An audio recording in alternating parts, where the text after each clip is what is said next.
మధ్యప్రాచ్యం అంటే ఈ గల్ఫ్ దేశాలు, ఇరాన్ ఇయన్నీ గూడా. పాశ్చాత్య దేశాలంటే అమెరికా, యూరప్ దేశాలు. ఈ పాశ్చాత్య దేశాలని మధ్యప్రాచ్య దేశాలుగా మార్చేటటువంటి దానికి ఒక్క ఫోటో ఉపయోగపడింది.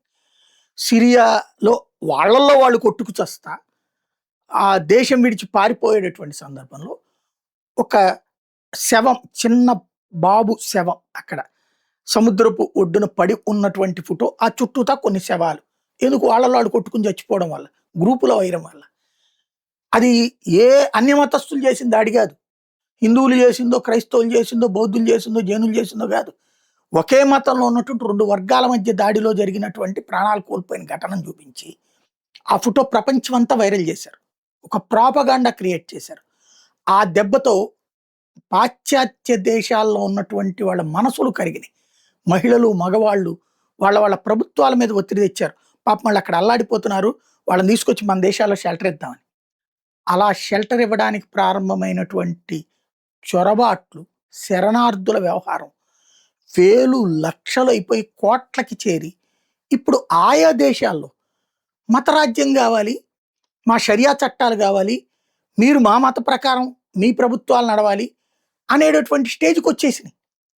అయినా కూడా బుద్ధి రాలేదు. సరే, వాళ్ళ కర్మ. త్వరలో బ్రిటన్ ఇస్లామిక్ రాజ్యం అవుతుంది, తర్వాత ఫ్రాన్స్ అవుతుంది. 1 by 1 అయిపోతాయి అక్కడ.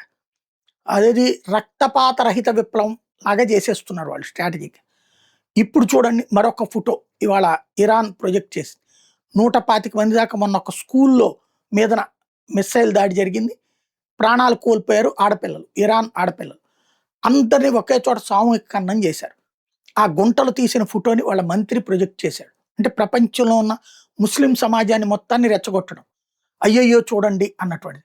షియా ముస్లింలు మరింతగా రెచ్చిపోయేటటువంటి విధంగా చూడటం కరెక్టే. కానీ ఆ రోజున సొంత ఇరాన్ ప్రభుత్వం ఏం చెప్పింది? ఆ మిస్సైల్ని ఫైర్ చేస్తున్నది అమెరికా దళాల మీదకైతే రివర్స్ అయ్యి సొంత దాని మీదనే పడిందని తేలింది. అమెరికా దాడి చేయలేదు స్కూల్ మీద, ఇజ్రాయెల్ దాడి చేయలేదు స్కూల్ మీద.